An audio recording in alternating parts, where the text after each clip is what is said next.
This video was made in partnership with the Daily Upside, a free financial newsletter that offers insightful information instead of headlines that make you want to throw your phone against a wall. Visit the link in the description to learn more. I somehow made $110,000 this morning and I'm not sure how. This wasn't even posted in Wallstreetbets either. This was posted in the options subreddit. It just shows. The entire investing community is just Wallstreetbets degenerates wearing different faces. Tens of millions of them. Investing, trading, slot machines, it's all the same thing. What happened here? This is actually one of the craziest and luckiest trades I've ever seen. It's a little bit complicated, but I'm gonna try to break it down. So this guy sells 1,000 put credit spreads. He collects a $2,000 credit with $50,000 in collateral. His entire account. He basically makes $2,000 up front, but is risking $50,000 if the stock drops way below this price. If the stock closes above his short put strike, both legs of the spread expire worthless and he keeps $2,000. In after hours trading, the stock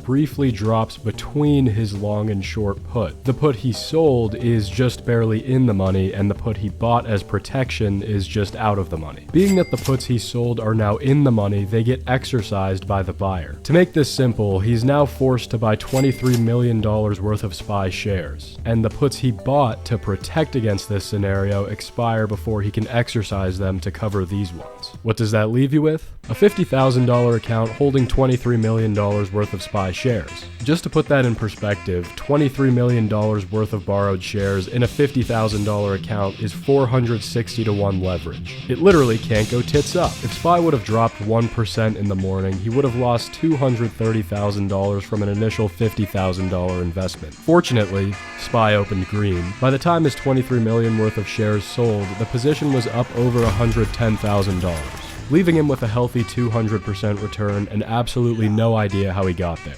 Infinite leverage. There are so many great trades on the internet, like I could just sit around all day and look at them. Some of them have actual analysis and predictions to back them up. 99.5% of them are just absolute degenerate risk-taking that print cash or violently implode. Hundreds of thousands, millions of dollars from pressing a few buttons on a screen. Before, we went through the biggest, most violent losses. But you know what? I'm done quenching your animal thirst for blood. Check this out, another $4 million loss. Oh my god. $4 million evaporated in one day. This one is specifically awful. Let me explain why. We've joked about money evaporating with other losses before, but this is on a completely different level. XIV was basically an inverse fund that used futures to track the VIX, the Market Volatility Index. If you look at the VIX, you can see that volatility over the long term tends to revert back to a low point. It spiked during 2008, spiked during Corona, has some smaller spikes here and there, but generally tends to fall over time. Because XIV inversed the VIX, you could buy it and effectively bet that volatility will go down. Seems like risk-free money, right? Over a long enough term, it seems like volatility will always go down. This idea was the basis for different traders and funds inversing the volatility index. Billions and billions of dollars poured into these funds as they returned 3 to 10% per month.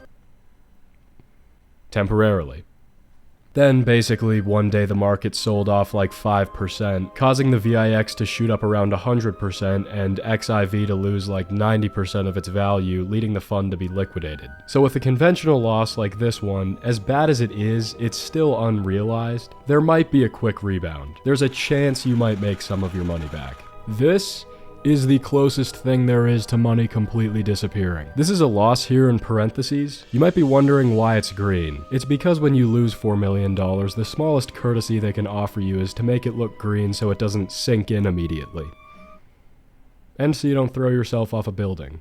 And now, allow your boy to get paid, because this video was made in partnership with the Daily Upside. The Daily Upside is a daily newsletter written by a team of former investment bankers, scholars, and journalists. I read this fucking newsletter every single day. They know I really like it. That's why they let me say fuck in these ads. It's good economics, business, and finance news that's written by former industry professionals. Concise information that actually helps you understand what's happening in the business world. That's not even why I like it. I like it because after I read it, when I talk to people, they think I'm some Michael Burry economist. Oh, you don't like Robinhood after the GameStop thing? Well, financial technology venture capital deals are up 20% in the past year, so hopefully soon we'll see some more competition introduced. I don't even know what the words I'm saying mean, but they make me sound smart. I also like it because it is legitimately the only place I have ever found where you can get financial information without 500 headlines talking about how the global economy is about to collapse. One day they will be right. Until then, I'd rather read this newsletter so I don't have to claw my eyes out. You can subscribe to the Daily Upside by visiting the link in the description. It's 100% free and you can always unsubscribe if you don't enjoy it. Now, visiting the deep, dark abyss of violent financial losses forces us to beg a very important question.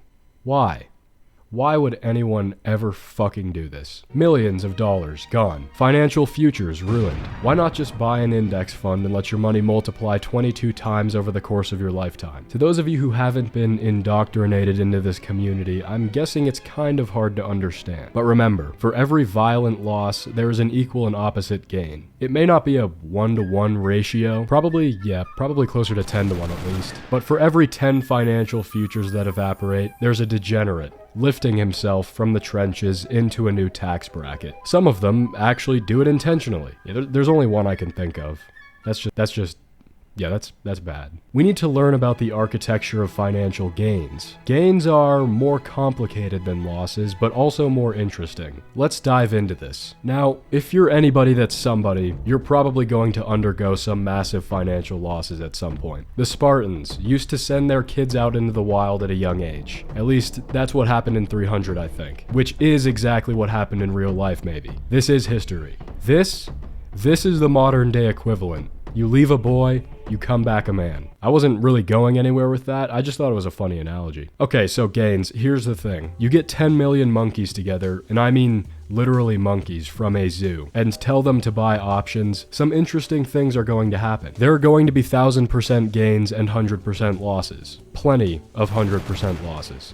So what's the likelihood of something like this happening? And yes, that is a 100,000% gain on Tesla calls. Of course. What other than Tesla? Let's actually look at Tesla. I'm guessing some of you might be holding it with the recent rally. What kind of move in the share price would you need to see gains like this? If we look at this 2150 strike call, we can see that the market is anticipating it to have roughly a 1 in 1,000% chance of expiring in the money. Plugging this same call into option profit calculator, we can see what it would be worth at different prices. 1,000% returns. I'm using this to demonstrate that if you get 10 million trading degenerates together, these tail events become far more reasonable. Crazy things are going to happen purely out of random chance and not necessarily their trading ability.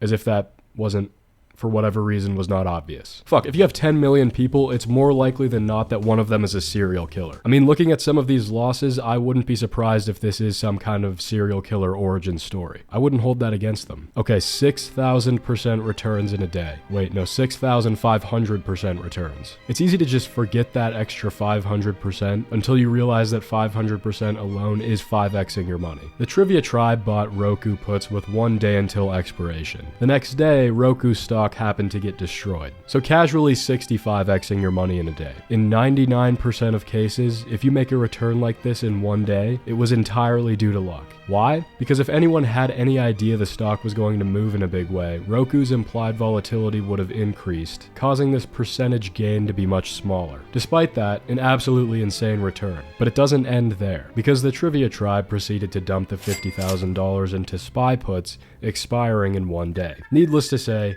it somehow worked. Once again, you get 10 million people together, some of them will do this. Some of them will turn $700 into $100,000 in 2 days. Is it representative of the entire group? I think we know the answer. This is Biotech for you. This comment sums it up better than I ever could. Biotech stocks, for those of you who may not know, are home to some of the most powerful catalysts in the entire stock market. If a company is manufacturing new drugs, a discovery could 10x the value of the business overnight. Because of this, biotech tends to be a ripe opportunity for the kind of degenerate risk-taking you might see on Wallstreetbets. In this scenario, Novocure jumped 50% in a day on an announcement that the trial duration would be reduced. Could you ever do this or predict these events with any kind of consistency? The catalysts themselves themselves? Probably not. Only 9.6% of drugs entering phase 1 clinical trials will end up reaching the market. You can never be sure at what point good or bad news may occur. However, I've heard that the bigger opportunity in biotech lies with how you play a potential overreaction to good news. Using Novacure as an example, the stock is down 45% since this massive spike. Good news in the case of biotech isn't enough to create any substantial long-term value.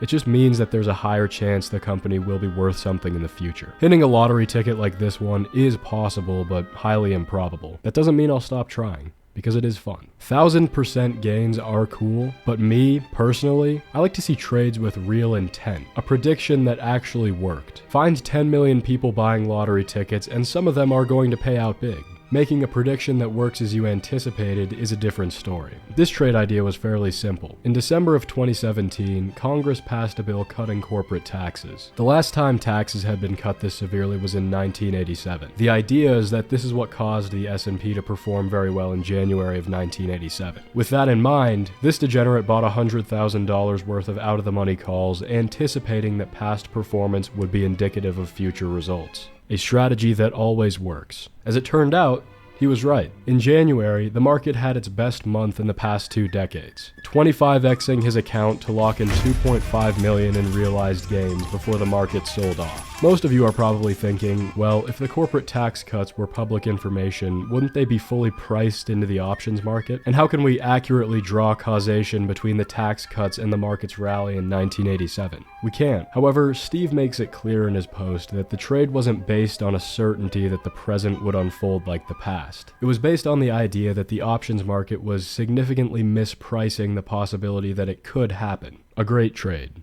From biotech lottery tickets to fund liquidation, you've now seen the highest highs and the lowest lows of internet finance. How does it feel? All of this shows that the best strategy for the average investor is to consistently put money into an index fund. Did I say index fund? I meant inverse volatility fund. That way you can make gains like this.